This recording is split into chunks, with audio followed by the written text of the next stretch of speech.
El tema del reino de Dios no suele ser común en el desarrollo de algún tema, a veces porque parece ser como que no es fundamental dentro de nuestra fe cristiana.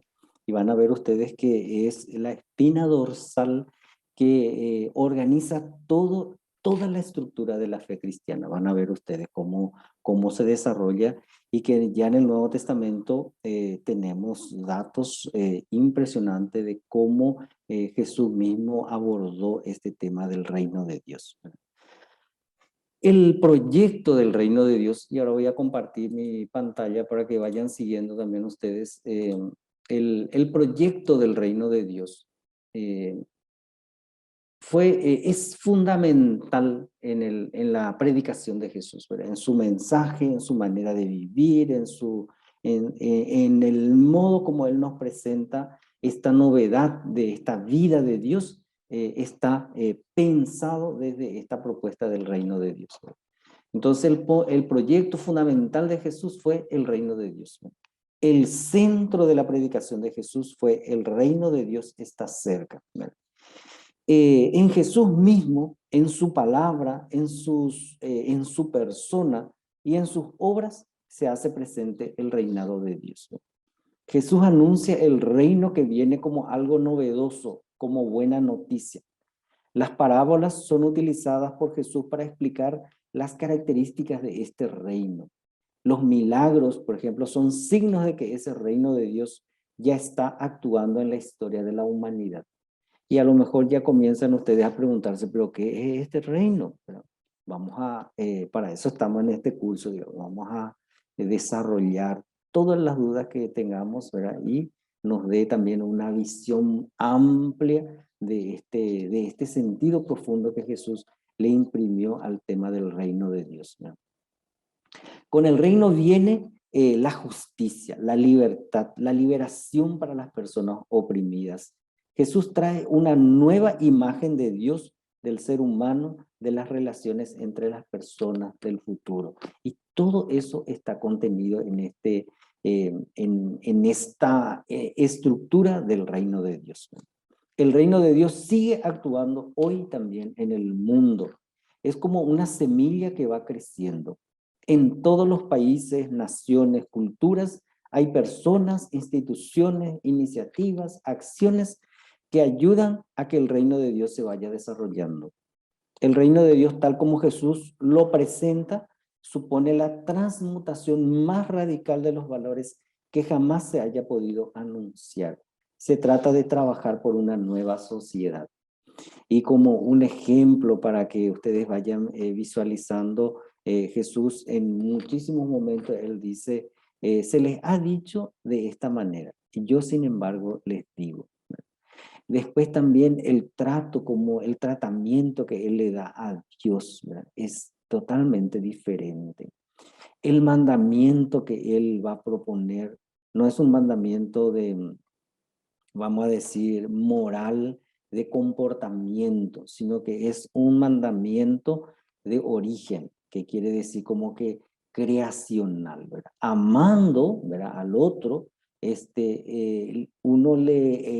la misma persona le levanta, le acoge, le hace vida al otro, digamos, ¿verdad? Esa es la dimensión del amor, no es un amor como que en el origen está, tengo que hacer algo, ¿verdad? Tengo que, ¿verdad? Sino que es creacional, porque yo amando me levanto y le levanto también al otro, ¿verdad? Esa es un poco pero vamos a ir despacito como desmenuzando esas ideas que aparece en el Evangelio. El reinado de Dios, tal como Jesús propone, entonces es realmente una novedad extraordinaria. Desde el comienzo mismo, cuando Juan Bautista anuncia la llegada de ese castigo inminente de Dios, en cambio para Jesús, cuando comienza su anuncio de esa llegada de Dios, es buena noticia, no es castigo, digamos. Ahí ya cambia radicalmente la posición de esa visión de Dios, ¿verdad? Dios no viene para castigar, ¿verdad?, sino que viene para amar, ¿verdad? Y esa venida de Dios es una venida para la alegría, alégrense, dice. Pero al mismo tiempo pide al ser humano, digamos, al creyente, una conversión, que vamos a ir viendo despacito.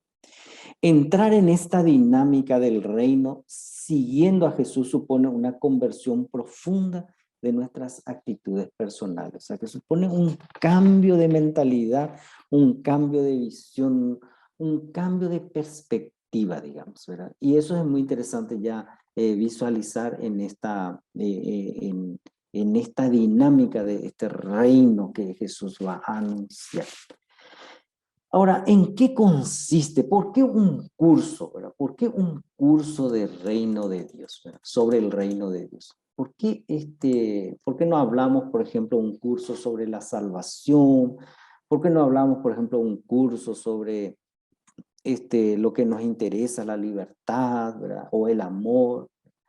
Ahora, lo interesante de esta propuesta es que lo primero y lo definitivo de la propuesta de Jesús, justamente mostrarnos esta visión de este reino. O sea, que no está de más, digamos, ¿no? Es lo último, lo definitivo, lo fundamental de la predicación, del mensaje de la vida de Jesús, fue el reino de Dios, ¿verdad? Jesús no se predicó a sí mismo, ni se anunció a él mismo como un rey o como un líder de una agrupación, ¿verdad? Social. Al contrario, él habló de su padre y del reino de su padre. Entonces, mucha gente lee los evangelios y pocas personas, sin embargo, llegan a hacerse una idea clara y precisa de lo esencial que transmite el evangelio.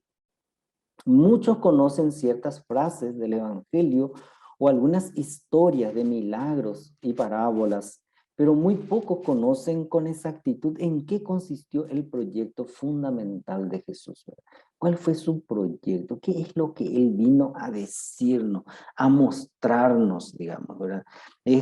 A veces nos quedamos y vino para salvarnos de nuestros pecados, decimos, ¿verdad? ¿Será que eso es realmente lo que motivó, primó, definió realmente su modo de ser? ¿Verdad? Entonces hay algo mucho más, ¿verdad? Que esos datos, ¿verdad? Y que se engloba en este tema del reino de Dios. Tal como van las cosas en los llamados países cristianos como el nuestro, ¿verdad? Parece que hay una buena mayoría de los creyentes que no han comprendido todavía ni asimilado lo más fundamental del Evangelio, el proyecto de Jesús, ¿verdad? Esto nos obliga a hacernos una pregunta importante. ¿Hemos entendido los cristianos en qué consistió el proyecto fundamental de Jesús? ¿Hemos asimilado ese proyecto y creemos de verdad en él? Bueno, ¿cómo vamos a creer en una cosa que ni siquiera sabemos exactamente lo que es, ¿verdad? Y sobre todo, ¿cómo vamos a vivir ese proyecto si seguramente lo ignoramos, ¿verdad? No está en el consumo diario de nuestra visión, digamos, ¿verdad? En este tema vamos a intentar ver con claridad que el proyecto de Jesús es, ¿verdad?, que existía un mundo y un ser humano nuevos, una forma distinta de relacionarse los hombres y las mujeres entre sí, una familia en la que Dios sea de verdad el Padre de todos. Este proyecto es lo que llamamos el reino de Dios, ¿verdad? A eso dedicó Jesús su vida entera.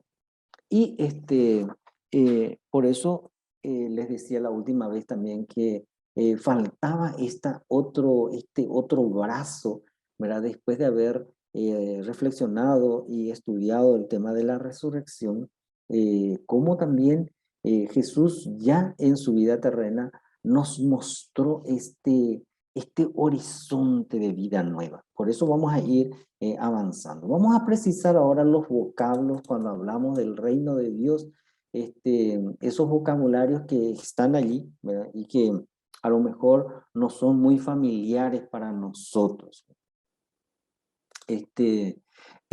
Hay que hablar de reino o de reinado de Dios. Eso, sobre todo en nuestro castellano, difícilmente a veces se puede traducir el sentido de lo que engloba este término reino.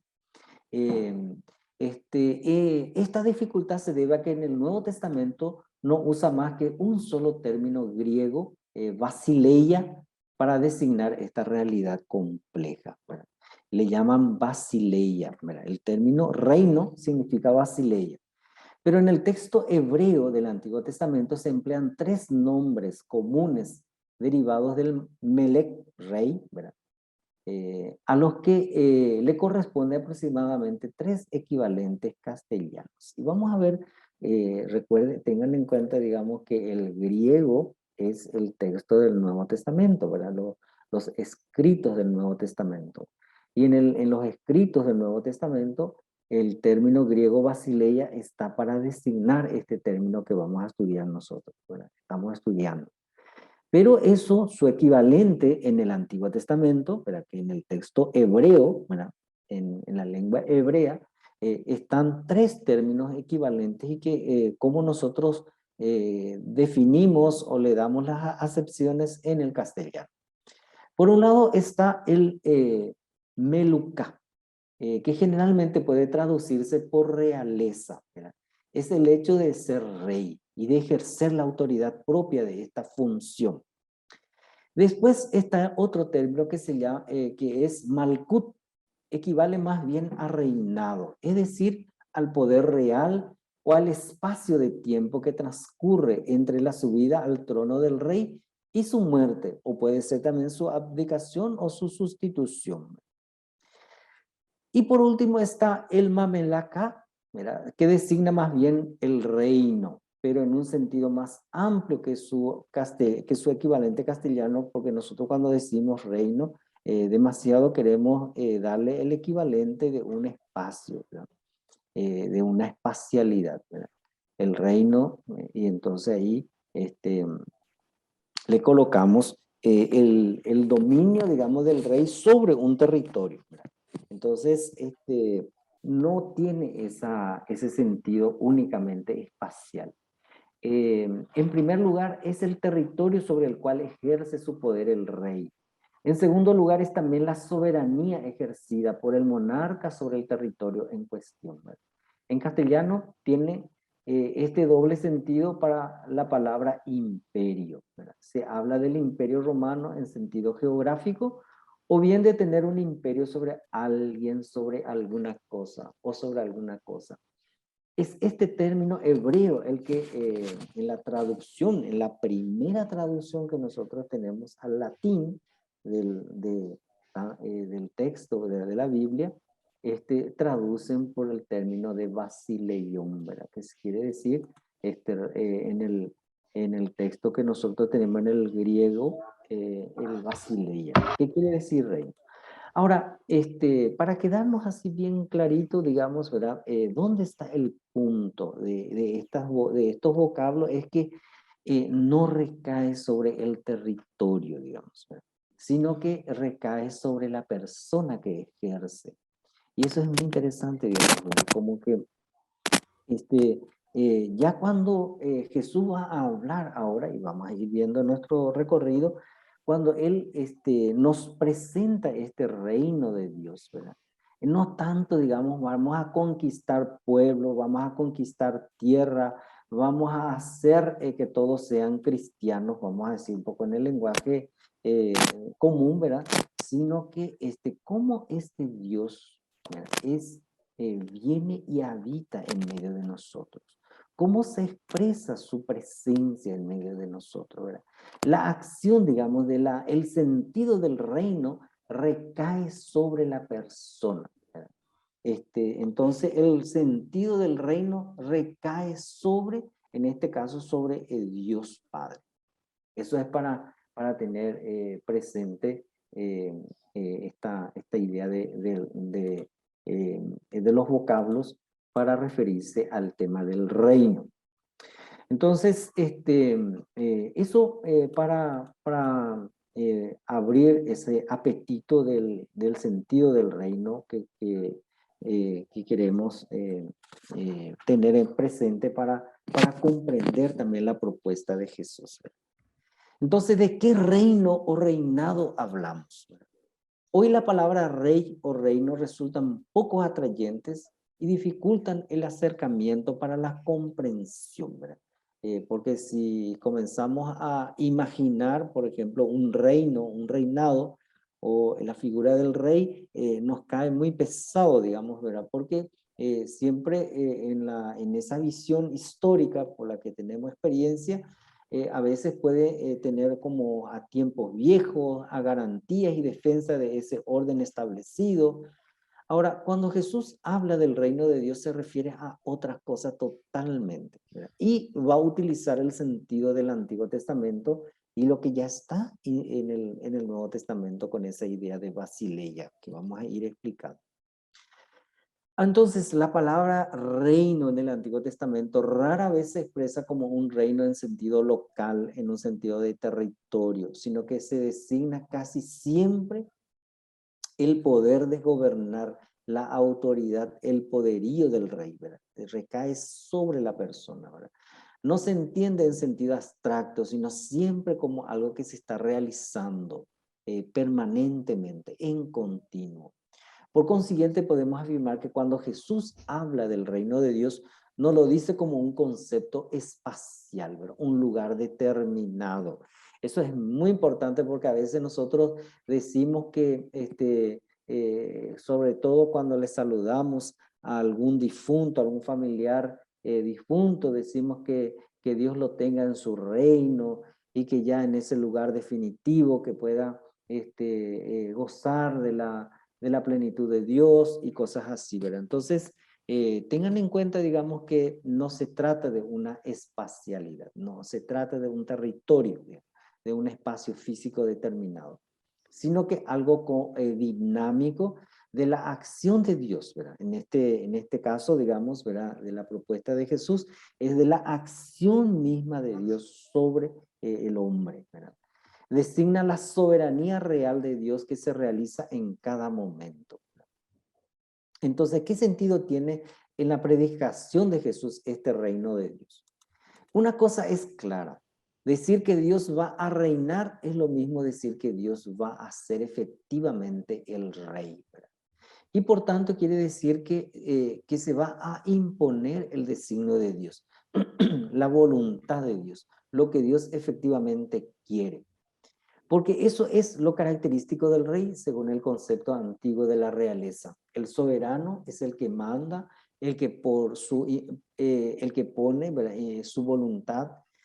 Y también eso mismo es lo que Jesús va a servirse, digamos, de esa comprensión del Antiguo Testamento y de la gente de su tiempo para darle él un destaque y una visión totalmente diferente que vamos a ir viendo poco a poco. Entonces, para responder a esta cuestión, ¿en qué consiste este más en concreto en el tema que nos ocupa de este reino de Dios? El más que Jesús va a dar. Para responder a esta cuestión hay que tener en cuenta que Jesús predicó su mensaje a un pueblo que vivía de las ideas y de las tradiciones del Antiguo Testamento. Por consiguiente, hay que escuchar y que hay que echar mano de aquellas ideas y de aquellas tradiciones para comprender lo que Jesús quería decir. Según las ideas del Antiguo Testamento, existía en Israel una profunda corriente de pensamiento según la cual se deseaba la venida de un rey que por fin iba a implantar la justicia en el mundo, tal como se describe en los salmos, particularmente en el Salmo 45, 71. ¿Verdad? Para los israelitas, eh, si un rey quiere ser auténtico, debe realizar la justicia de tal manera que rey y justicia no pueden separarse. Jesús entronca en esta tradición y presenta la vivencia de la justicia como lo esencial del reino de Dios. Y vamos a ver un poco cómo Jesús va a presentar también esta justicia de Dios como esencial de este reino de Dios. Entonces, Jesús no viene con terminologías nuevas, sino que ¿qué es lo que este pueblo de Israel estaba tanto tiempo añorando, tanto tiempo esperando? Es justamente esa presencia definitiva activa de Dios, ¿verdad? En medio de ellos, ¿verdad? Ese Dios que pueda habitar, estar en medio de ellos, ¿verdad? Entonces, el mensaje de Jesús en toda su predicación tiene esta motivación fundamental, la llegada de este reino de Dios, ¿verdad? Podemos decir también la llegada de este señorío de Dios, ¿verdad? Que su voluntad, su mensaje, lo que Dios quiere, ¿verdad? Como rey pueda instaurarse plenamente. Ahora vamos a ir mirando un poco qué contenido tiene esta voluntad, este deseo de Dios, ¿verdad? El evangelista Marcos resume el contenido del evangelio de Jesús de la siguiente manera: el tiempo se ha cumplido, ha llegado el reino de Dios. Y la traducción que pone es: revoluciónense y crean al evangelio. O sea, que conviértanse o sacúdanse, ¿verdad? Muévanse, ¿verdad? Cambien de horizonte, de paradigma, ¿verdad? Podríamos decir también en esa perspectiva. Ahora, ese tiempo de la espera, de ese tanto tiempo esperando, ¿verdad? Un mensaje que pueda decir, hoy ya se ha llegado, se está haciendo, ¿verdad? Es justamente el inicio de esa buena noticia para ese pueblo que tanto esperaba esa novedad. Por eso el Evangelio de Marcos ofrece con este sumario el centro del mensaje de Jesús, ¿verdad? Si Mateo habla del reino de los cielos en vez del reino de Dios, cielo quiere decir que hay sobre todo porque Mateo, ¿verdad?, escribe para los judíos convertidos al cristianismo, y para los judíos, sobre todo el tiempo de Jesús, ¿verdad?, no podían ellos pronunciar el nombre de Dios, ¿verdad? No, entonces, por eso Mateo va a decir el reino de los cielos, en vez de decir el reino de Dios. De modo que Mateo resume de la misma manera el mensaje de Jesús. Centro y marco de la predicación y actividad de Jesús fue el reino de Dios que se había acercado. El reino de Dios constituía el asunto de Jesús. Eso es interesante, pensar un poco en nuestra catequesis, pensar en en lo que, por donde estamos, ¿verdad? En nuestra experiencia de fe, o qué es lo que enseñamos y qué es lo que mueve también nuestra vida. Es muy interesante ver que para Jesús su única catequesis, pues si podemos decir, ¿verdad?, su única preocupación fue justamente el reino de Dios, este reino que se ha acercado. Ahora, Jesús no nos dice expresamente qué es este reino de Dios. No hay un concepto, ¿verdad? No hay una descripción conceptual de decir el reino es esto, el reino es esto, no. Sino que usa parábolas para decirnos el reino se parece a esto. El reino de los cielos es semejante a. Lo único que dice es que está cerca. En tiempo de Jesús se aguardaban cosas muy distintas al hablar del reino de Dios. Los fariseos pensaban en el perfecto cumplimiento de la Torá, ¿verdad? Otros grupos, como los celotas, ellos entendían la llegada del reino con una teocracia política, o sea, la implantación de una política que sea Dios como el que gobierna en la sociedad, ¿verdad? Y después también otros grupos, ¿verdad?, imponían por la fuerza de las armas y así. Vamos a ver quién está con el micrófono encendido.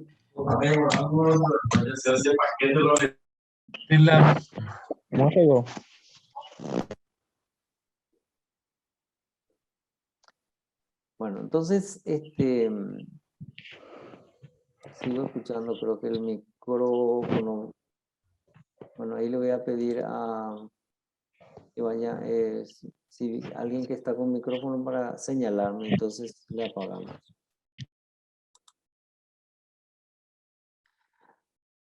Muy bien, entonces Jesús no nos indica, digamos, ¿verdad?, que el reino de Dios es esto, el reino de Dios es con conceptos, sino que es una experiencia.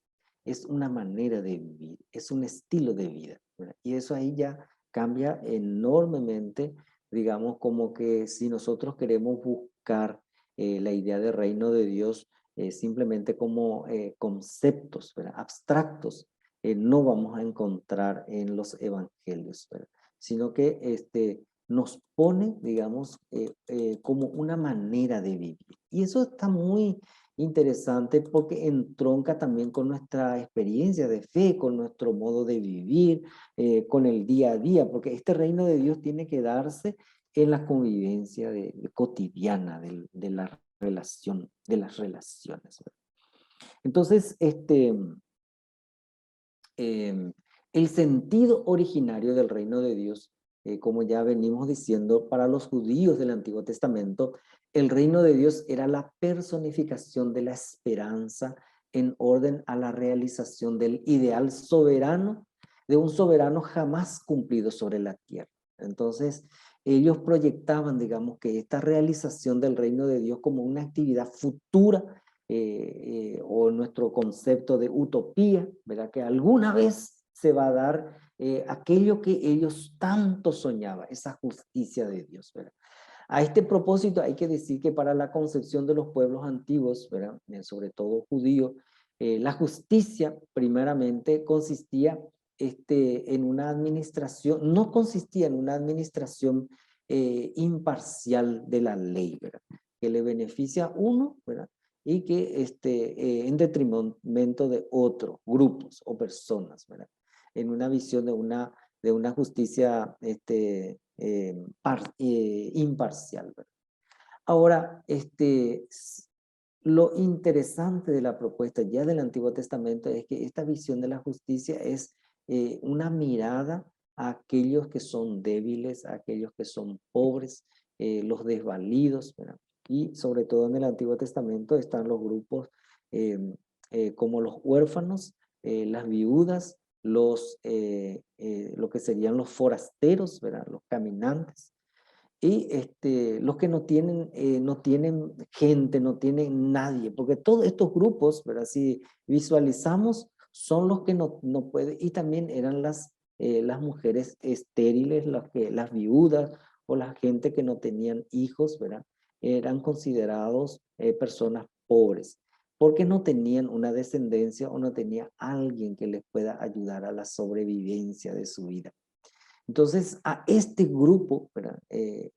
Primeramente era el tema de la justicia, ¿verdad? A los pobres, a los desvalidos, a los débiles, esta buena noticia para los pobres. Entonces, la llegada del reino de Dios se aguardaba como liberación del injusto señorío, imponiéndose la justicia de Dios en el mundo.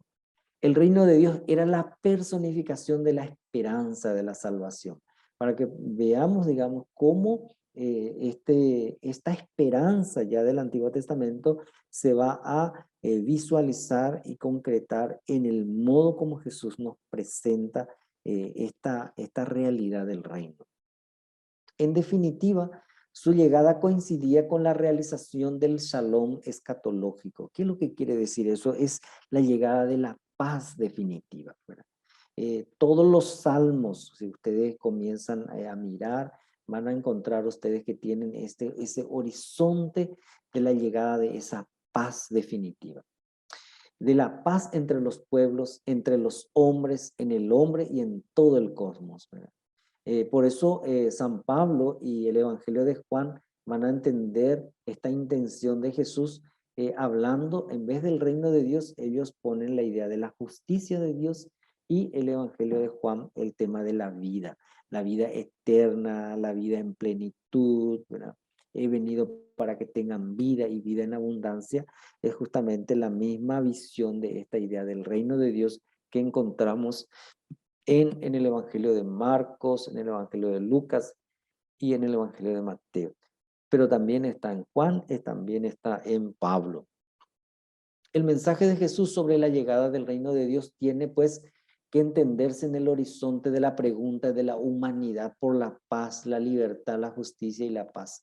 Si nosotros mismos, por ejemplo, miramos ese horizonte y confrontamos con nuestra realidad en que vivimos, vamos a visualizar ciertamente como un suspiro, un deseo enorme de esa paz, de esa justicia, de esa vida plena, de esa libertad, ¿verdad? Entonces, para entender esta relación entre la esperanza originaria de la humanidad y la promesa de la llegada del reino de Dios, hay que partir de la concepción común a la Biblia de que el hombre no posee sin más por sí mismo paz, justicia, libertad y vida. Necesitamos a que como que esa vida está continuamente amenazada, la libertad oprimida y perdida, la justicia pisoteada.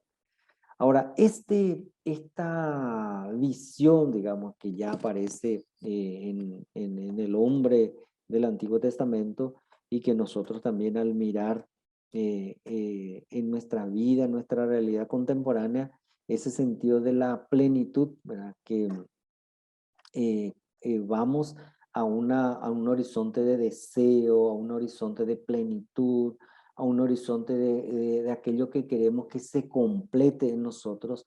Ahí es donde es bueno como insertar esta semilla de la propuesta de Jesús como el reino de Dios, ¿verdad? Ahora, cuando no se da, ¿verdad? En la Biblia encontramos con el término de demonios, ¿verdad? Demonios llama la escritura a este poder que antecede a la libertad de cada uno y de todos y que impide al hombre ser libre y que impide también esta visión de este reino que ya está ahí en marcha. Entonces, el contrapunto, digamos, del reino de Dios, vamos a decir eh, todo ese mundo de pecado, de calamidades, de lo que el mal, ¿verdad? Pueda ocasionar y que pueda hacer. Lo opuesto a ese plan de Dios. Ahora, ¿cómo vemos en esta visión del reino de Dios, ¿verdad? De un nuevo comienzo, ¿verdad? Jesús solo con este carácter de nuevo comienzo podemos también entender en la vida de Jesús lo que nos propone, ¿verdad? Solo con este trasfondo se hace totalmente comprensible que se necesita un nuevo comienzo, totalmente indeducible, que únicamente Dios como Señor de la vida y de la historia puede dar. Un caso para que tengan en cuenta, y esto ya se fue desarrollando ya muy cerca del tiempo de Jesús, ¿verdad? Los hermanos mártires que justamente el rey Nabucodonosor puso en el horno, ¿verdad? A los hermanos, porque ellos dicen, nosotros creemos en un Dios soberano, en un Dios trascendente. Y es la primera visión, digamos, que vemos en el Antiguo Testamento, el tema de la trascendencia o de un Dios que no está nomás simplemente en el recinto del más acá, del mundo. Para tener en cuenta que en el Antiguo Testamento la, la bondad de Dios se manifiesta en que el pueblo pueda encontrar esta tierra prometida y pueda vivir en un país donde mana leche y miel, dice el Antiguo Testamento. O sea que la prosperidad social, el estar bien, el vivir, digamos, ¿verdad? Holgadamente, ese es un poco el principio de estar bien del Antiguo Testamento. Ahora, ya unos 100 años antes de la llegada de Jesús, aparece con esta muerte de estos tres hijos, ¿verdad? Y esta señora, ¿verdad? Dice, solo Dios puede premiar alguna vez a estos justos, ¿verdad? Entonces, de ahí viene la idea, digamos, ¿verdad? De una trascendencia y que se anida, digamos, que Dios a lo mejor no puede compensarle al hombre justo en esta tierra y entonces en el futuro, ¿verdad? Todavía ellos no tienen la idea del cielo, vamos a decir, porque ellos hablan del Sheol, ¿verdad? De la resurrección, como hemos visto la última vez, pero ya hay un indicio de decir que Dios no es solamente tiene que pagar por la prosperidad, ¿verdad?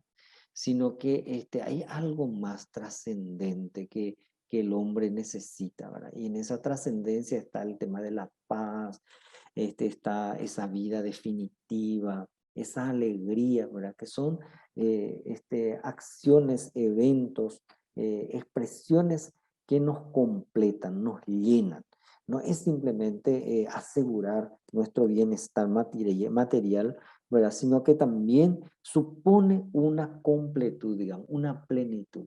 Esa sed de trascendencia justamente se visualiza en este nuevo comienzo que Jesús nos va a inaugurar con la idea del reino de Dios. Entonces se trata de ser Dios de Dios y de su ser de Señor, que significa al mismo tiempo la humanización del hombre y la salvación del mundo, porque representa liberación de los poderes del mal, enemigos de la creación, y representa también reconciliación en la lucha de perdición de la realidad. Este es el motivo fundamental del mensaje de Jesús y al mismo tiempo el último misterio de su persona, ¿verdad?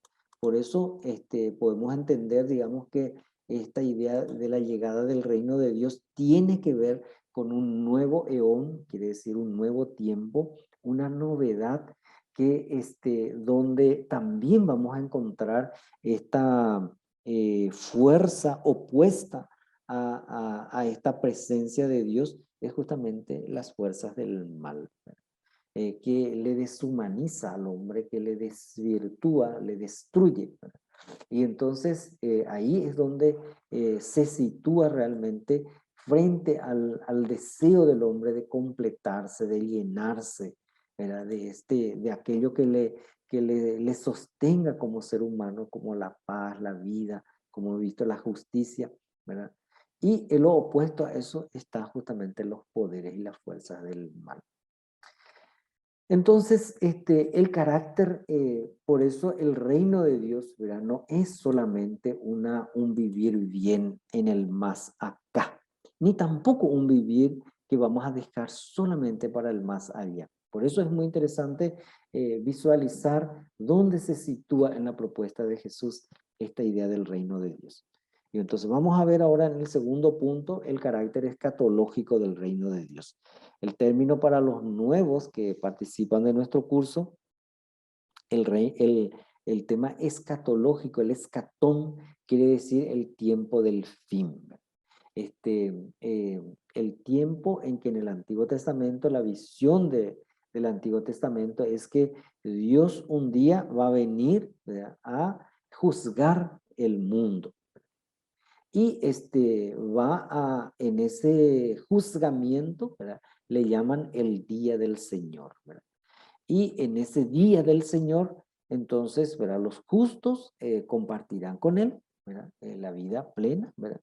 Y los que están en esa falta, digamos, ¿verdad?, el no ver el rostro de Dios, entonces sería como lo que consideraría como la oscuridad, ¿verdad?, el no ver a Dios. Ahora, en la propuesta, ¿verdad?, del escatón de Jesús, ¿verdad?, del último, del tiempo del fin, no es un día del desquite, no es un día de perdición, no es un día, por ejemplo, de cuando hablamos del fin del mundo, como si fuera un día de catástrofe, ¿verdad? Sino que al contrario, ¿verdad? En la idea de Jesús, en la propuesta de Jesús, de ese tiempo del fin, es justamente su llegada. Y su llegada para una vida nueva, para una novedad plena, definitiva.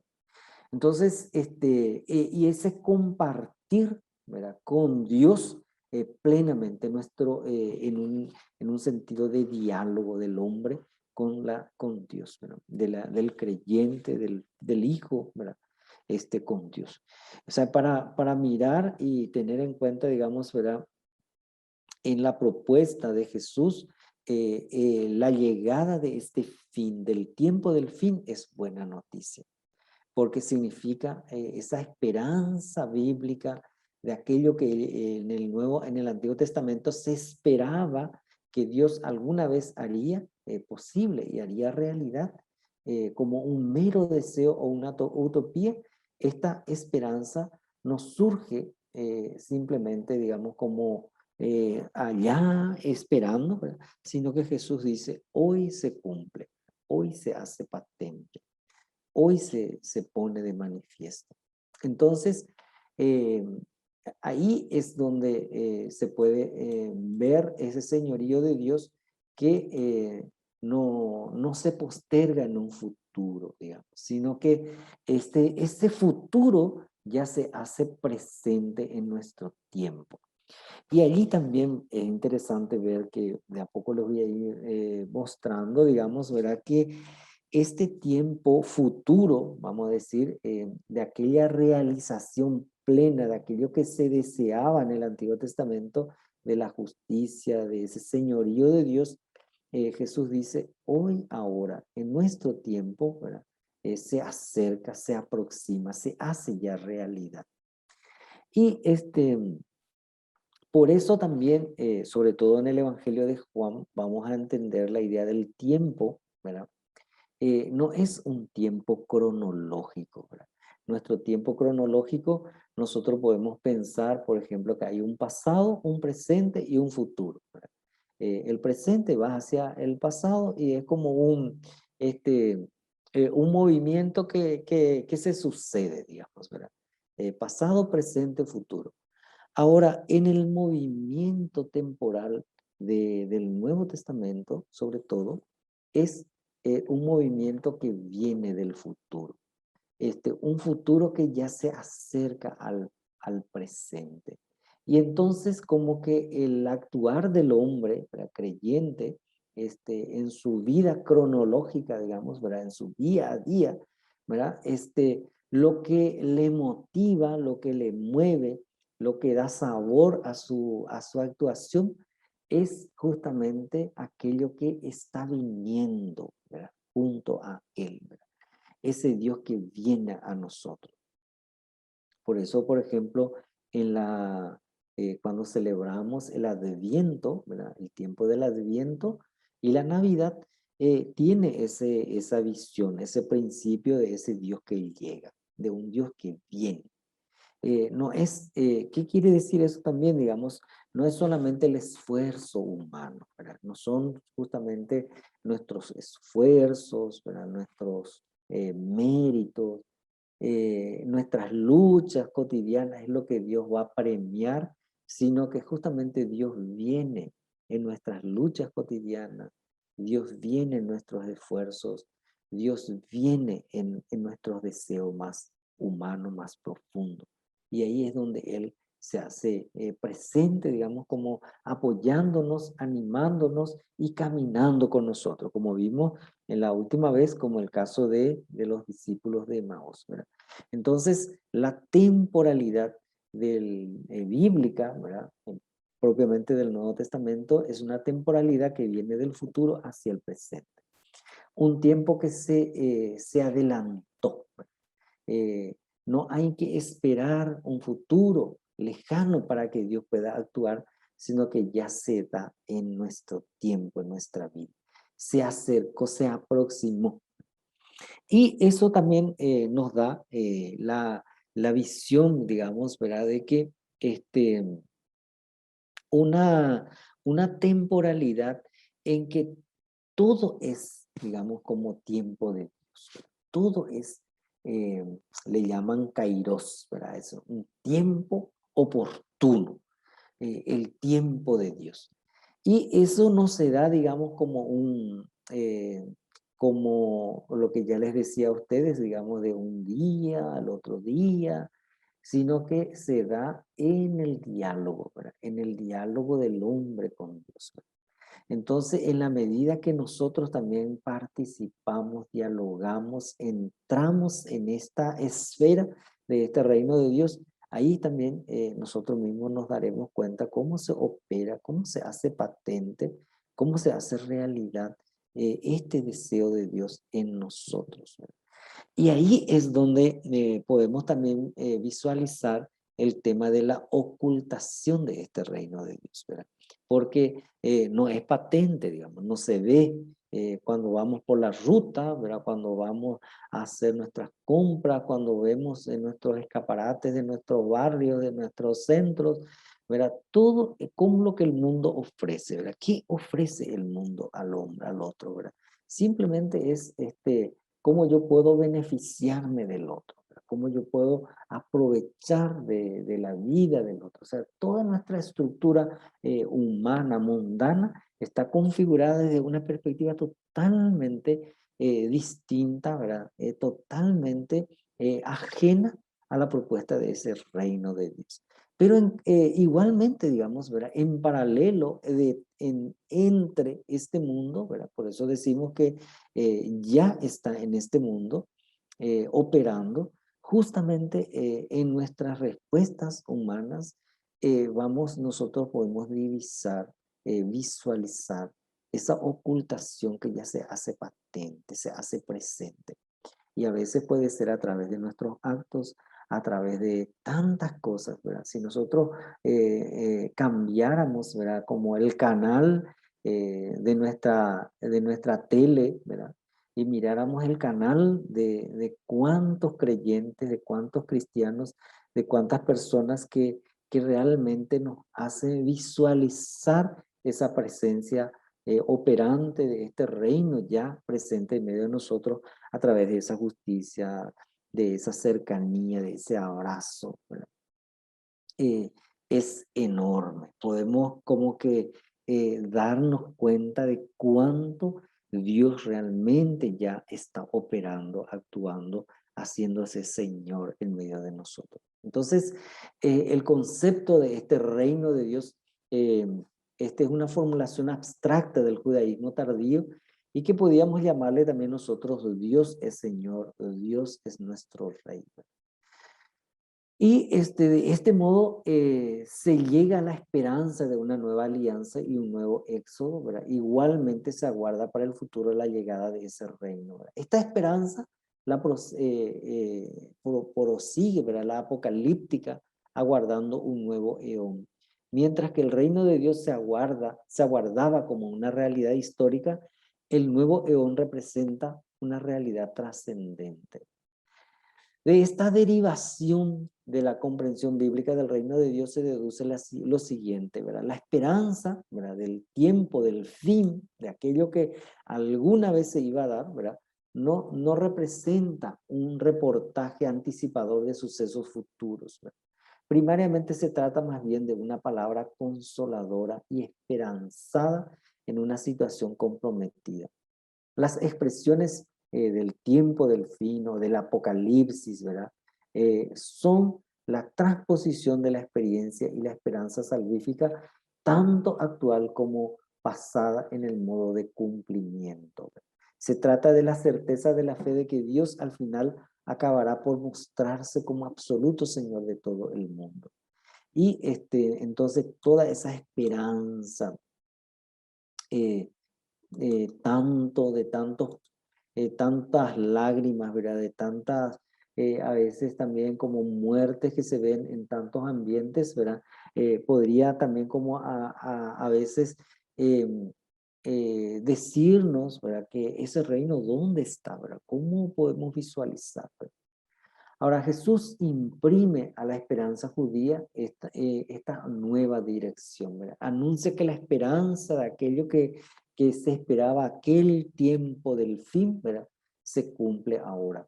El cambio de los eones, ¿verdad? De los tiempos, no se halla ya en una lejanía inalcanzable, sino que está a la puerta. El tiempo se ha cumplido y el reino de Dios ha llegado. Aquí está la hora que tantas generaciones han aguardado. Por eso se puede decir que de los que ven, ¿verdad? Dichosos los ojos que ven los que ven. Porque les digo que muchos profetas y reyes quisieron ver lo que ven y no lo vieron. Quisieron oír lo que oyen y no lo oyeron. En su predicación inaugural en Nazaret, Jesús va a traer un texto profético y va a decir, hoy se ha cumplido estas palabras ante sus oídos, ¿verdad? Y entonces, ¿qué es lo que en las palabras de Jesús, ¿verdad? De tanta espera de esa humanidad de justicia, de libertad, de vida nueva, justamente da un sentido de una esperanza, de un consuelo, de una alegría sin par.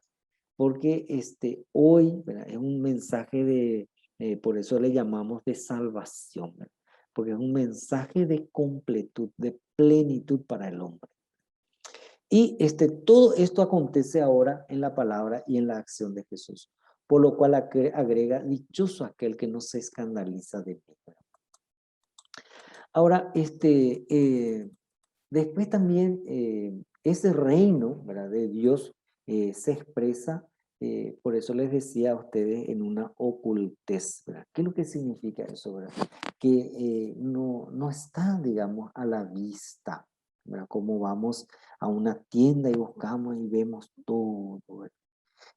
Sino que hay que entrar en la dinámica del reino para descubrir su actualidad, para descubrir también sus resortes, para descubrir su presencia sobreabundante en medio de nosotros, ¿verdad?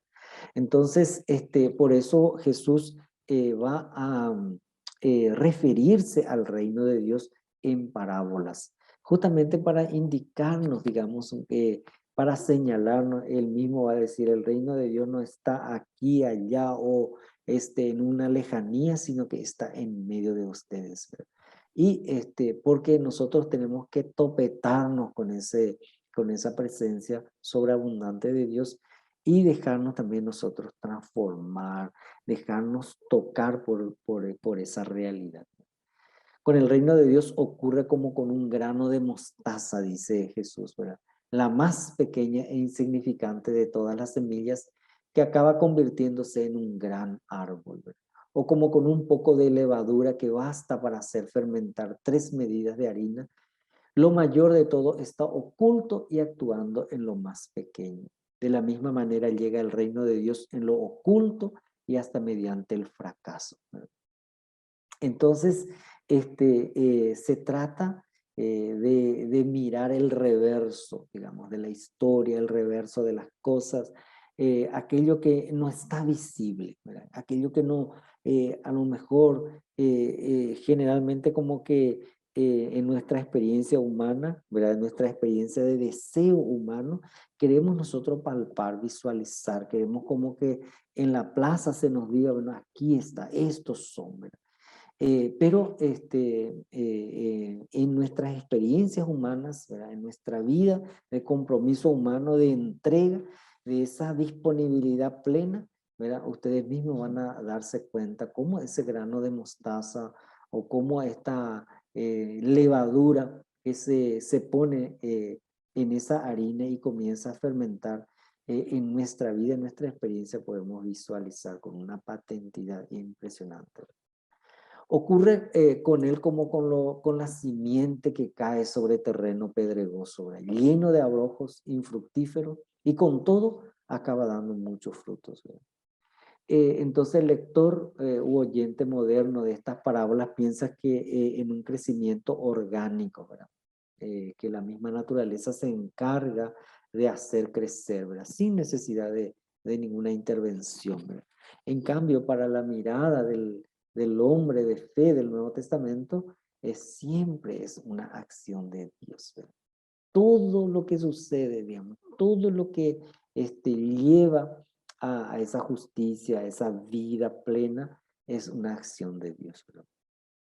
Entonces, la única con que se puede hablar del reino de Dios es que este reino viene este, en esa ocultez, pero al mismo tiempo al incluirnos nosotros, al implicarnos nosotros en esa realidad, evidentemente que nos damos cuenta de su presencia, nos damos cuenta de cómo va actuando. Entonces, ese reino está, podemos decir también a veces, en contramano o está también a veces en la misma ocultación de esta realidad mundana o está también en nuestra convivencia mundana, humanas, ¿verdad?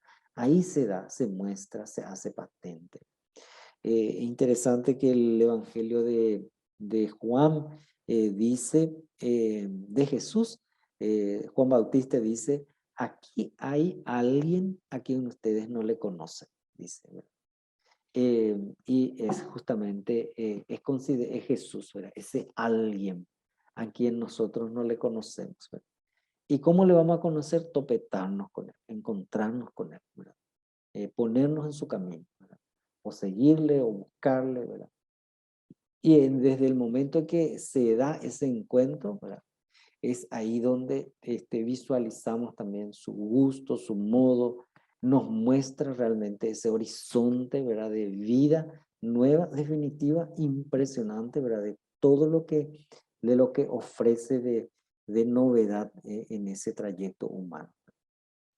Entonces, el hecho de que el reino de Dios se halle en la actualidad todavía oculto corresponde a la tensión entre las expresiones sobre el presente y el futuro en las palabras de Jesús, ¿verdad? Tenemos dos clases de estas expresiones en el Evangelio, ¿verdad? Palabras referidas al amanecer del reino de Dios en el aquí y hoy, y otras en los que se aguarda y pide la llegada del reino de Dios, ¿verdad? Entonces, la segunda petición del Padre Nuestro dice, venga a nosotros tu reino. Entonces, como una petición, un pedido de que se haga patente ese reino de Dios. Bueno, vamos a dejar aquí un tiempito de 15 minutos, ¿verdad? A la y cuarto volvemos, ¿verdad? 10 minutos sería, ¿verdad? A la y cuarto volvemos para avanzar con nuestra reflexión. Hemos visto cómo se fue dando, ¿verdad? Esta comprensión del reino de Dios, como en el Antiguo Testamento, la propuesta que Jesús trae.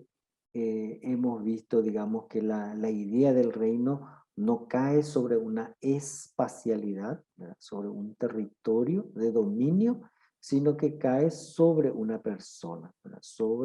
Y a partir de allí podemos ver cuando vemos, digamos, desde esa perspectiva, entonces la comprensión tiene que recaer sobre la acción, ¿verdad? La acción de Dios con nosotros.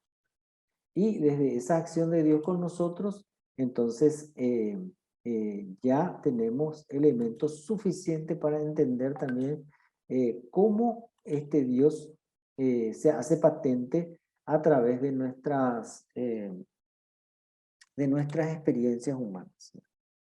Eh, entonces, voy a compartir la pantalla para continuar la presentación.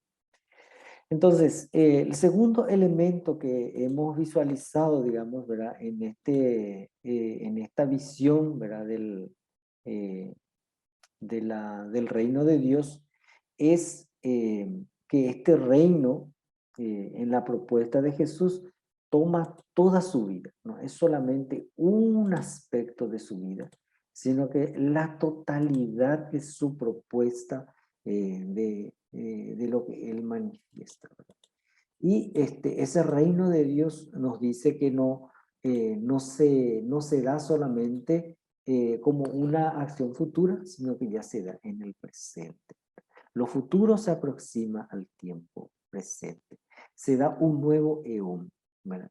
Y vamos a ver ahora, digamos, ¿verdad? En ese nuevo eón de este reino de Dios eh, que se da en esa ocultación, ¿verdad? Habíamos visto, porque a veces no podemos decir que es patente, es evidente, ¿por qué esa realidad, ¿verdad?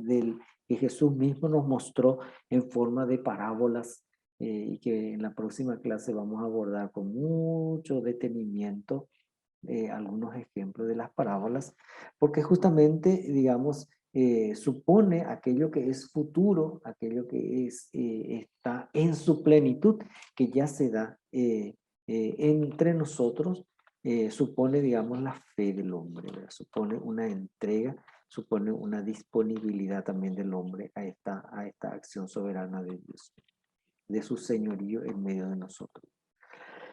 Ahora, en el carácter teológico, si hemos visto ya en lo histórico, vimos también en la dimensión escatológica, el tiempo del fin, ahora vamos a ver en la dimensión teológica, ¿verdad? ¿Qué dice de Dios mismo esta llegada del reino de Dios? es justamente esta llegada del reino de Dios se da en el señorío del amor de Dios como Padre. Y Jesús realiza algo así como una reinterpretación del señorío y del dominio de Dios. El dominio de Dios consiste para él en la soberanía de su amor. Su llegada y la cercanía significan la llegada del señorío de su amor. Esta reinterpretación se expresa ante todo en el modo y la manera como Jesús habla de Dios como Padre, Abba, y cómo se dirige también a Él llamándolo Padre. En el modo como Jesús utiliza este concepto se unen el dominio y la autoridad propios del Padre en el mundo antiguo con lo familiar, lo íntimo, confiado, que contiene igualmente ese concepto. De modo que en el concepto de Padre se fundían de manera especial la idea de que Jesús tenía del reino de Dios como de su Señor en el amor, de ese señorío en el amor.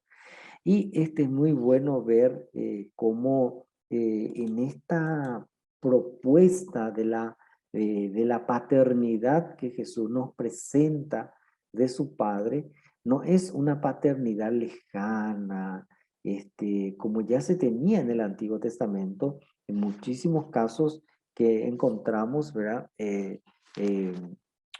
Al dirigirse a Dios llamándolo Padre, pertenece a los fenómenos primigenios de la historia de la religión. Y ya en el Antiguo Testamento, como el caso de Malaquías o el libro de Oseas, del profeta Oseas, ya aparecía la idea del amor paternal y la misericordia, como el caso de Isaías y Jeremías, ¿verdad? El recuerdo de Dios como Padre de los huérfanos, ¿verdad? Se convirtió en un motivo importante de consuelo y confianza en los salmos, ¿verdad? En el judaísmo tardío creció la designación de Dios como Padre. Ahora, ¿qué es lo que Jesús nos da como una novedad? Y ahí es donde se manifiesta con una manera patente esta realidad del señorío, ¿verdad? Del reino de Dios. Ahora, primer dato importante a tener en cuenta es que Dios es designado como Padre en el Nuevo Testamento, aparece 170 veces. Y después también hay una tendencia clara, digamos, de cuando se nomina o se le llama a Dios como Padre, porque el tema es que no es solamente se le dice a Dios como Joteos, ¿verdad? El Dios, ¿verdad? Sino que se le llama Abba, se le dice papito. Esa es la gran diferencia, digamos, ¿verdad? Con una claridad extraordinaria de llamar a Dios como papito. Ahora, este tratamiento que aparece con una fuerza en el Nuevo Testamento nos muestra que no solo Jesús habla de Dios llamándole Padre, como ya se veía en el Antiguo Testamento, ¿verdad? En el judaísmo, sino que se dirige a él tratándolo así, ¿verdad? Es mi Padre. El que la literatura oracional judía no emplee este tratamiento se explica fácilmente por el hecho de que Abba originariamente es forma balbuciente propia de los niños, ¿verdad? Como diciendo papito, ¿verdad?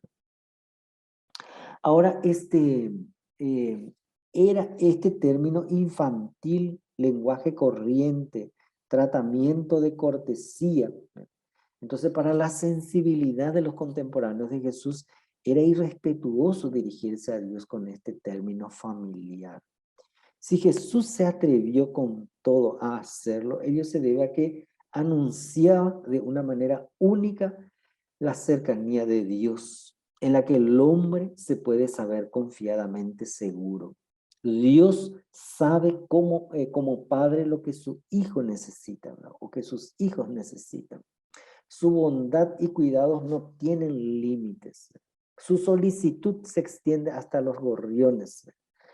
Más la filiación divina no es un don creacional propiamente dicho, sino que se inserta en la salvación escatológica. ¿Qué es lo que quiere decir? No es por el hecho mismo de que hemos nacido nosotros como seres humanos, están también su creación como las plantas, los animales, por el hecho mismo de nuestra existencia, merecemos esta filiación, digamos, sino Jesús coloca como la manifestación definitiva de esta revelación de Dios. Lo pone en el ámbito, digamos, de nuestra relación única con Él, ¿verdad? Última, definitiva, ¿verdad? De nuestra salvación. Entonces, llamándolo a Dios Abba, se muestra lo nuevo de la idea que sobre él tiene Jesús, ¿verdad? Dios está cerca del hombre en el amor. Y este señorío de Dios en el amor, ¿verdad? Al tratar a Jesús como Abba, ¿verdad? Resulta comprensible solo cuando se le considera en relación con el mensaje de Jesús sobre el señorío de Dios, ¿verdad? Entonces se ve claro que la invocación de Padre no representa una confianza banal o casi natural, o podríamos decir, bueno, un tratamiento nomás así especial, sino que tiene un contenido último, definitivo. Es la revelación de Dios mismo, de su manera de mostrarnos a nosotros. Nos muestra como el Padre que se nos da plenamente. En el Padre Nuestro, el tratamiento de Padre se encuentra en relación con esta petición: santificado sea tu nombre, venga tu reino, se haga tu voluntad. La majestad, la soberanía y la gloria de Dios se conservan, pues, pero se reinterpretan. El señorío de Dios es tal en el amor. La gloria de Dios se muestra en su libertad soberana para el amor y el perdón. Precisamente en eso se ve que Dios es Dios y no hombre, ¿verdad? No es casual que Lucas haya entendido la perfección del Padre Celestial como misericordia, ¿verdad? Y bueno, y ahí vemos toda la manera como Jesús nos presentó, ¿verdad? A su Padre, ¿verdad? Es justamente en el amor. Esa es la joya más preciosa y lo que podemos decir, la revelación de esa ocultación, de aquello que estaba oculto y que tenemos que nosotros, como creyentes, seguidores de Jesús, encontrarnos con este Dios, ¿verdad? Con este Dios amor, ¿verdad?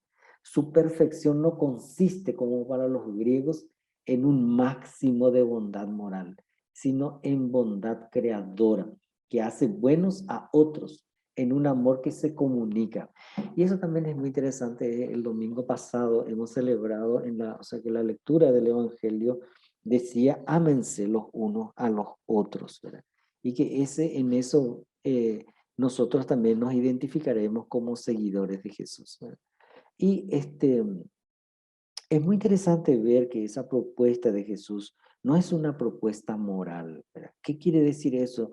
No es un elenco de mandamientos como hay que hacer algo al respecto para merecer el amor de Dios, o hay que hacer para que así merezcamos también nosotros ser seguidores de Jesús, ¿verdad? Sino que ese amor es creacional, porque nos introduce en un estilo de vida, en una manera de ser, ¿verdad? No son como que decimos, a tal hora tengo que tomar mi remedio, ¿verdad? Para que yo me cure, ¿verdad? Esa como una pretensión, tengo que hacer esto para, ¿verdad? Sino el mismo hecho de ser alcanzado por el amor de Dios. Ese amor de Dios es creación para nosotros, o sea que nos levanta, nos mueve, nos impulsa, nos hace alguien, ¿verdad? Nos hace hijos. Y entonces, por eso es como que en el origen mismo, digamos, ¿verdad?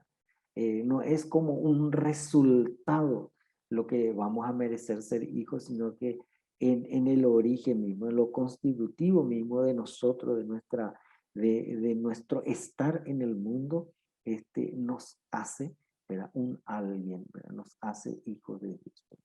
En su Hijo, ¿verdad? Entonces, la perfección de Dios no consiste como para los griegos, ¿verdad?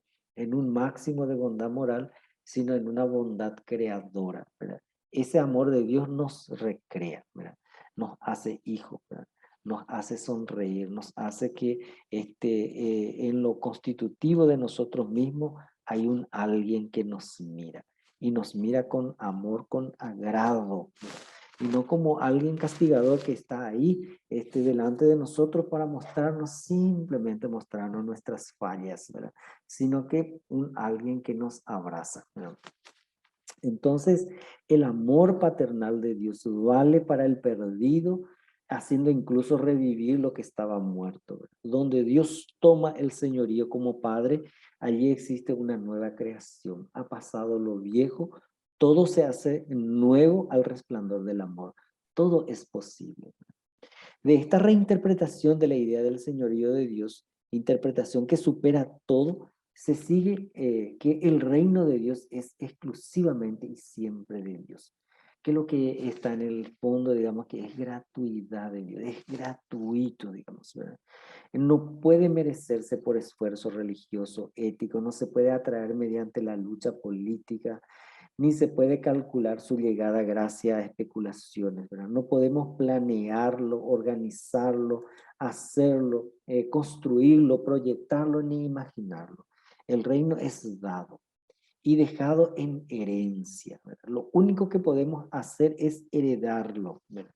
De la manera más clara expresan este hecho las parábolas, a despecho de todas las esferas humanas, oposiciones, cálculos y planificaciones. El reino de Dios es milagro y acción de Dios. Su señorío en el sentido propio del término.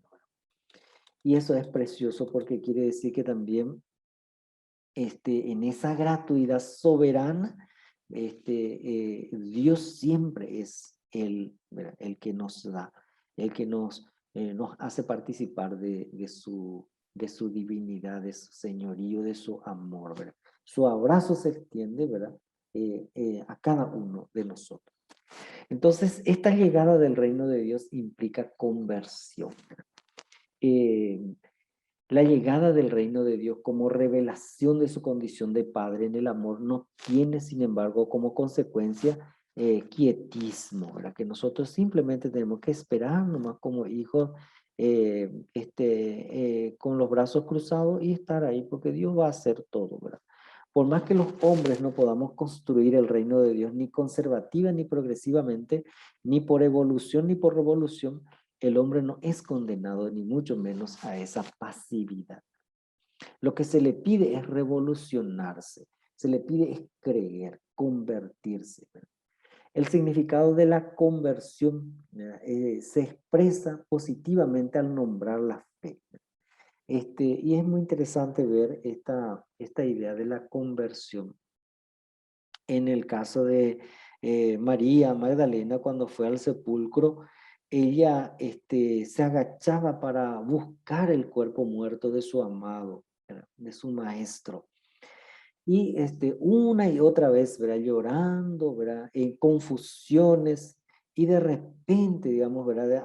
Bajando la cabeza, ella se pone, dice, se erige, ¿verdad? Su cuerpo y escucha la voz de su maestro, ¿verdad? María. Y entonces dice, ella se incorpora, se da la vuelta y fija su mirada, su rostro, todo su cuerpo en dirección a quien le llama, ¿verdad? Esa es la idea de la conversión, ¿verdad? Tener los ojos, ¿verdad? Fijos en el maestro, ¿verdad? En él encontrará María, justamente encontrará ese reconocimiento, encontrará el abrazo, encontrará aquello que buscaba. Sus lágrimas también se secarán, ¿verdad? Surgirá esa alegría en ese cara a cara, en ese rostro a rostro. Ahí es donde se da plenamente, digamos, ¿verdad? La presencia de una plenitud. Y Por eso en nuestro lenguaje cristiano le llamamos fe, ¿verdad?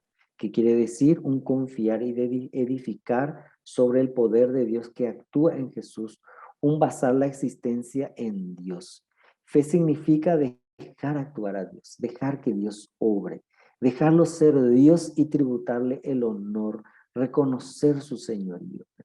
Y en el caso de que le mostraba el ejemplo de María Magdalena en el sepulcro, ella no es que ella hizo a revivirle a su maestro, ni fue esfuerzo de ella, ¿verdad? Pero estuvo su colaboración, ella con su insistencia, con su participación, con su estar allí, se ve realmente también su participación. Pero hay una iniciativa original, ¿verdad? Que es justamente esa iniciativa de Dios. En esa clase de fe, el reino de Dios se hace realidad concreta en la historia.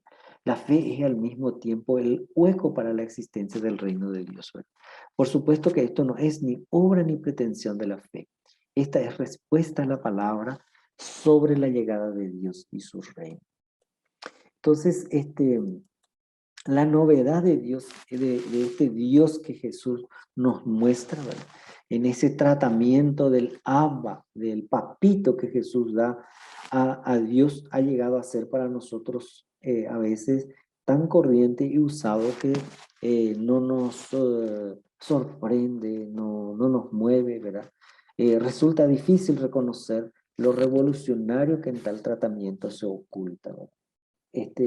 De ese tratamiento a Dios como cercano, amoroso, que nos abraza, nos acoge, nos perdona, nos devuelve otra vez a esa vida nueva y podemos reemprender una y otra vez nuestro trayecto humano confiado y mirando a ese tiempo del futuro que ya se acerca en nuestro presente, de ese Dios que nos acoge, ¿verdad?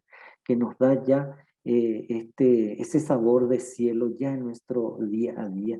Ese es, digamos, la novedad de lo que Jesús nos muestra de este señorío de Dios, ¿verdad? En vez de desarrollar el concepto cristiano de Dios en el marco de su reino anunciado por Jesús, nosotros en la tradición hemos incorporado la idea de la filosofía griega, ¿no?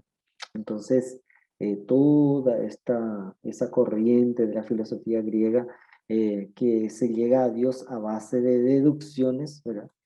Este Dios aparece al final de una deducción, pero también está en las últimas, ¿verdad? En las ideas últimas, no puede emprender nada en su inmutabilidad. De él no sale vida alguna. Ahora, totalmente distinto es el modo que Jesús tiene de hablar de Dios. Para él, Dios no es motor inmóvil, como se veía en la filosofía griega, ¿verdad? Ni fundamento inmutable, sino que un Dios viviente, que está determinado por el amor, ¿verdad? Para Jesús, como para el Antiguo Testamento, Dios es un Dios de la historia, que asienta y proporciona un nuevo comienzo. Es el poder del futuro. El que Dios y el hombre estén tan íntimamente unidos no significa que Dios se desarrolle y perfeccione en el tiempo. Como poder del futuro, no se encuentra sometido a la ley del tiempo, sino que más bien es Señor del tiempo y del futuro. Amor significa libertad y fidelidad, ¿verdad? Unidad, cercanía, confianza, estar frente al otro, ser distinto. El ser de Dios consiste en la soberanía de su amor, ¿verdad? Por eso se puede dar radicalmente sin destruirse, precisamente al meterse en lo distinto de sí mismo, se encuentra en sí mismo, ¿verdad? Y eso miramos la idea de la Trinidad, ¿verdad? El Padre, el Hijo y el Espíritu Santo precisamente en el vaciamiento de sí, muestra su condición de Dios. Por eso el ocultamiento es el modo como se manifiesta la gloria de Dios en el mundo, ¿verdad? Porque en el reverso del mundo es cuando vamos a encontrarle a Dios, ¿verdad? ¿Qué es lo que significa eso? Por ejemplo, sobre todo en el Evangelio de Juan, aparece que continuamente Jesús va al otro lado de la orilla, ¿verdad? Habla del otro discípulo, ¿verdad? Al otro lado, el otro día, ¿verdad? Y se le expulsa también a Jesús del templo, o se le expulsa no del templo, sino que de la ciudad, y se encontraron, pues en el caso del ciego, ¿verdad? Que está en Juan 9, 10, 11, en Juan 11, que le expulsa al ciego y se va y se encuentra con Jesús, no en el recinto conocido, sino que al otro lado, ¿verdad? Ese es un poco la idea del reverso, de lo oculto, de lo que no vamos a ver en esa visión plana de las cosas, ¿verdad? Sino que vamos a ver en lo invisible, en aquello que está ahí, en el otro espectro, en el otro lado. Por eso es muy interesante, digamos, en la visión del Evangelio de Juan, la idea del otro, el otro discípulo, que Jesús aparece como el alguien, ¿verdad? Un alguien. Todo eso nos indica, digamos, ¿verdad? Que encontrarnos con esta presencia del reino de Dios se va a dar en esa novedad, en un nuevo comienzo, ¿verdad? Y que nosotros también somos participantes, protagonistas, participantes de esa novedad.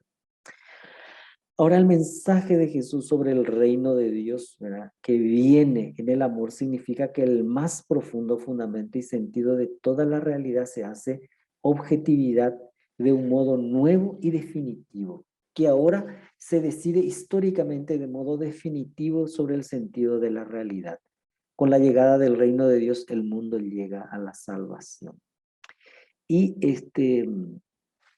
en todo el trayecto, digamos, ¿verdad?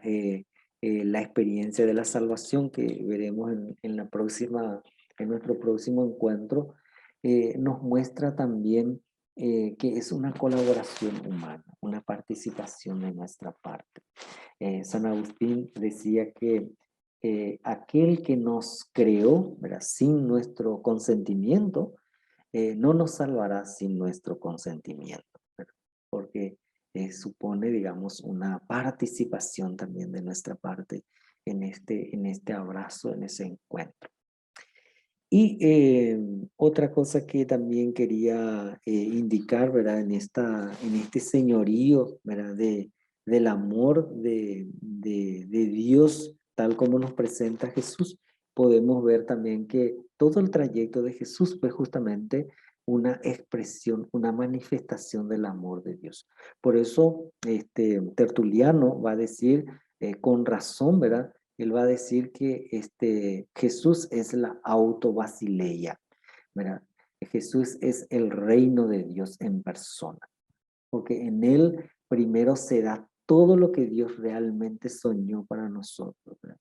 Y que en él se da este abrazo de Dios, en él se da esa esperanza definitiva cuando encontramos en sus gestos, en sus palabras, que los pobres, los cojos, los mancos, aquellos a quienes se le anunciaba esa esperanza escatológica, ¿verdad? Esa esperanza de esa llegada de Dios para aquellos que eran desheredados, no tenía quien le pueda mirar siquiera, digamos, como esperanza. Jesús inaugura ese nuevo comienzo para ellos, ¿verdad? Comiendo con publicanos, con pecadores, curando a los enfermos, ¿verdad? Haciéndose cercano a esa humanidad, mostrando esa alegría, esa presencia definitiva de ese Dios que está ahí en medio de nosotros, amándonos, ¿verdad? Amándonos y mirándonos también para esa participación, para que esta sociedad, el ambiente donde estamos, nuestro mundo, nuestra realidad sea una realidad sostenida por este amor de Dios.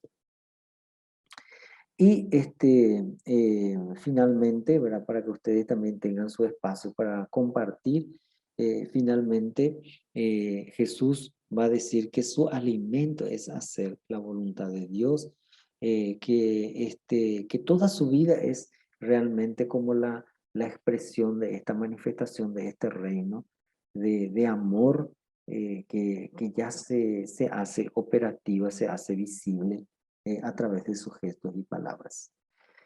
Y bueno, entonces dejo de compartir la presentación y ahora pueden ustedes compartir, decir, intervenir y bueno, preguntar o incluso también brevemente pueden también intervenir, decir algunos pareceres y así.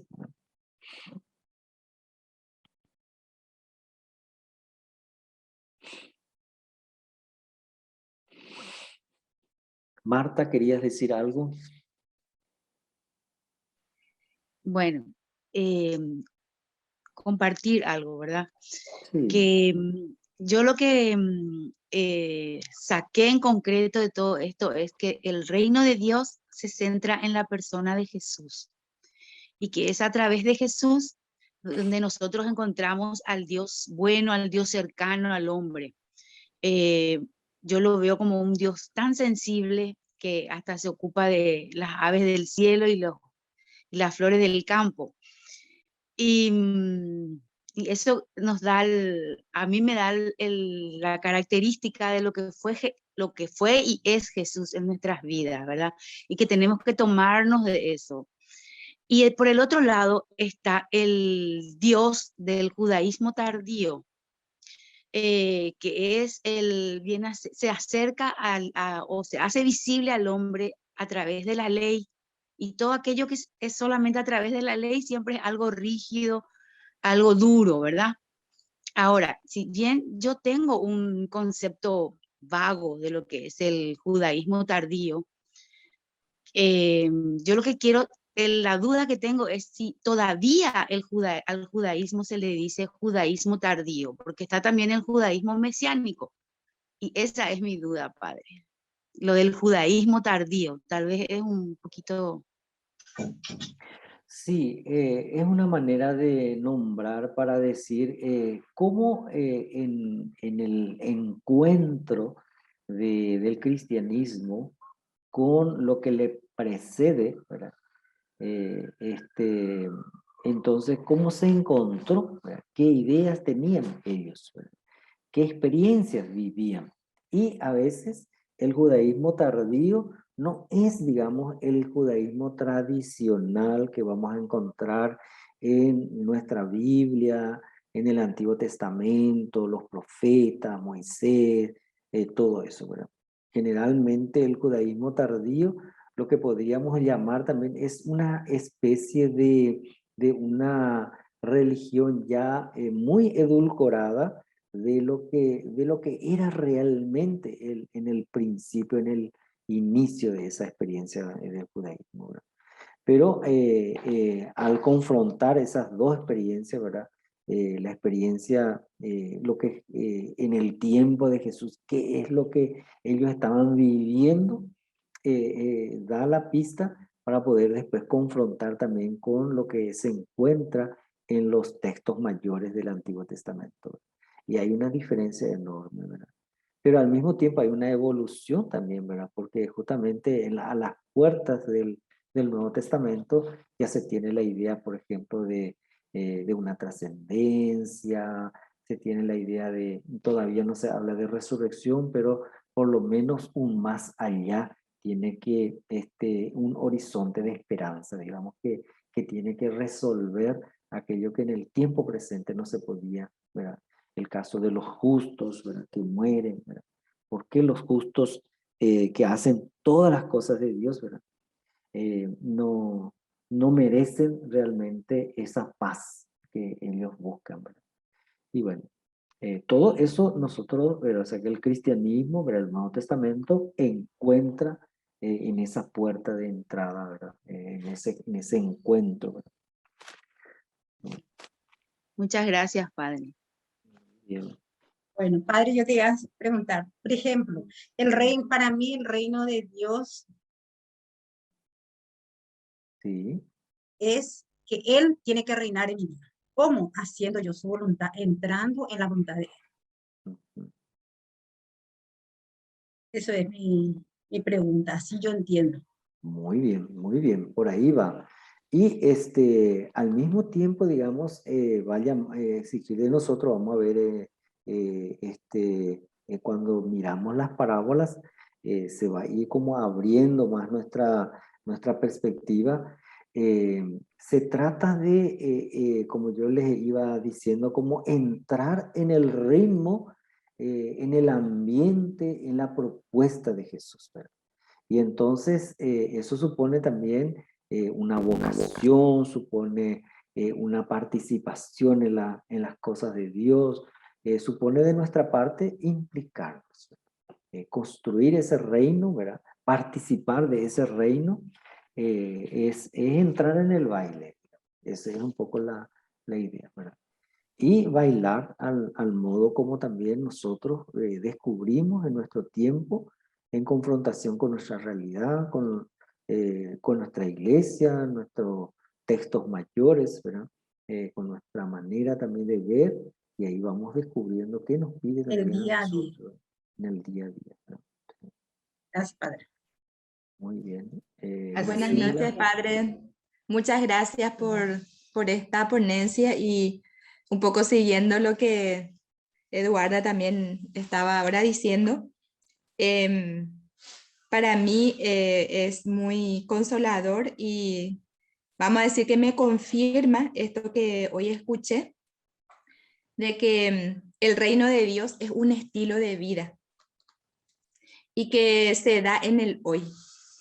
Y se juega también en el estilo de relaciones que vamos construyendo.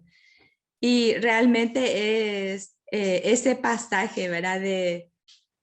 Quizás de un concepto un poco equivocado o no tan correcto que de repente teníamos o tenemos del reino de Dios, que es una construcción a futuro o algo que tiene que llegar. Pero al escuchar hoy, realmente esto da mucha esperanza porque nos compromete en el hoy.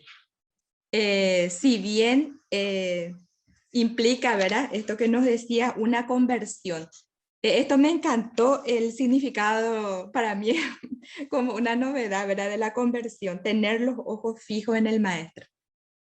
Entonces, y yo creo que esa mirada fija en el maestro nos va a ir introduciendo, no es que nos va introduciendo, sino que como que nos empuja a hacer realidad ya ese reino en cada acción nuestra. Eso nos compromete muchísimo, ¿no?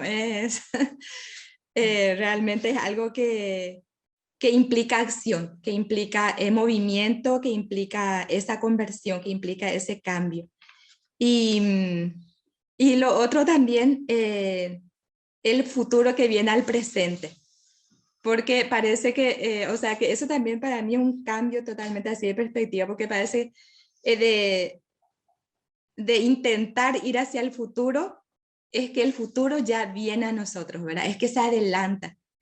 Y, y eso, es agradecer. Es una riqueza realmente el encuentro de hoy. Muchas gracias, Padre.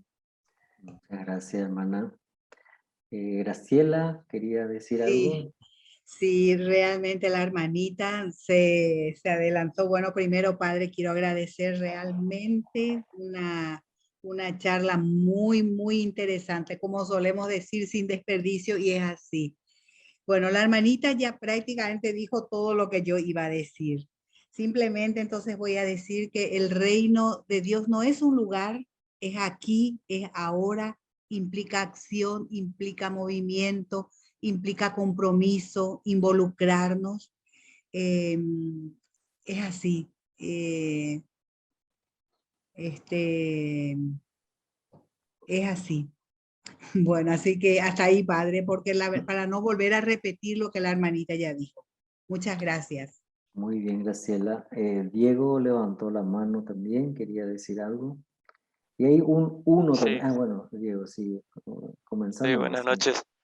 Eh, no, un poco se me venía a la cabeza o intentaba relacionar con el curso anterior de la resurrección, esta idea de que es Dios quien resucita a Jesús, y acá una vez más se ve la iniciativa de Dios Padre que actúa sobre Él, sobre Jesús, y por ende nos invita a nosotros, ¿verdad? Eh, Entender esta idea del reino como la acción de Dios sobre el ser humano fundamental, va muy unido, me parece, con el tema de la resurrección, sobre todo cuando tampoco entendemos la resurrección como algo físico, digamos. O sea, es y no es físico, es real, por utilizar otro término, porque es una experiencia que se va dando, es un movimiento que se va dando y nos invita a comprometernos en el acá. Eso nada más. Muy bien, Diego, muy bien. Elo Santo levantó la mano también, así que le damos la palabra a Elo. La relevancia y la centralidad en que viste, ¿verdad? En tu charla, en tu curso, sobre todo al mencionar, al decir, ¿verdad? Que el reino de Dios es Jesús mismo, o sea, es Jesús que en su persona. Y hay una cosa que me gustó tanto, decía que no es algo temporal, sino algo espacial, sino está en la persona de Jesús, se realiza en la persona de Jesús. Por eso no es que ni siquiera podemos decir ¿y cómo es? Sino que viendo a Jesús, así como María Magdalena mirando a Jesús, encuentra encuentra el sentido, encuentra el camino, encuentra el modo de vivir el reino aquí presente. Y eso fue me gustó esa relevancia, ese toque, esa centralidad para nombrar el reino de Dios, porque es abarcante, es como decir, no sé, el reino de Dios es la justicia, el reino de Dios es la misericordia, el reino de Dios es la paz, pero bueno, entonces todo está cargado en la persona de Jesús.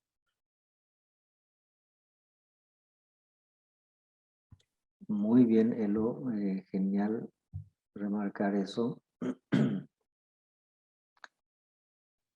Y bueno, ¿alguien más quiere intervenir? Creo que ya no veo las manos alzadas, ¿verdad? Y bueno, agradecerle, César, Enrique está haciendo un trabajo de tesis sobre el reino de Dios. Vamos a escucharlo un poco si nos aprueba todo lo que hemos compartido hoy, ¿verdad? Entonces, César Enrique, ¿tenés el micrófono para compartir algo? Buenas noches y buenas noches a todos. Y nada más que manifestar que la ponencia suya para ahí está realmente muy interesante. Así como usted dice, mi tesina tiene que ver justamente con el reino de los cielos y me parece que viene como anillo al dedo este curso que ahora estamos comenzando. Y cómo decir que su exposición es inadecuada por el país, sería totalmente incorrecto. O sea, estamos ante la persona que por excelencia maneja esta cuestión, este tema, así es que nada más manifestar para ahí que su exposición trae a la memoria puntos así que estoy el hecho de que el reino de los cielos es el tema más importante para Jesús. Eso lo atestigua todo el Nuevo Testamento. Y también el hecho de que es un acontecimiento que se realiza en la historia de la humanidad. El reino de los cielos es la economía de Dios que se hace historia. Y me parece que más adelante, si no me equivoco, Padre, estará también dando cómo el reino de los cielos aparece en las cartas neotestamentarias, que ciertamente como término, así como nosotros conocemos, el reino de los cielos no aparece muy frecuentemente, pero sí se lo entiende desde la persona de Cristo. Y me parece que ahí como que se va clarificando más aún qué es, en qué consiste el reino de los cielos, que no es otra cosa que la persona de Jesús. Así es que para ahí realmente admirables todo lo que está desarrollando y agradezco también por haber tratado por haberse enfocado en este tema por el cual yo opté en realizar mi tesina. Así es que, excelente, Pay. Gracias. Bueno. Y bueno, así que quedamos así. Buenas noches y nos vemos el jueves que viene. Así como les propuse, vamos a abordar el jueves que viene todo lo que tiene que ver con las parábolas del reino de Dios para poder adentrarnos. Hoy un poco es ver toda la visión global del reino y en la próxima vamos a ir entrando, focalizándonos en puntos bien precisos. Vamos a mirar nuestros textos bíblicos y trabajar sobre eso.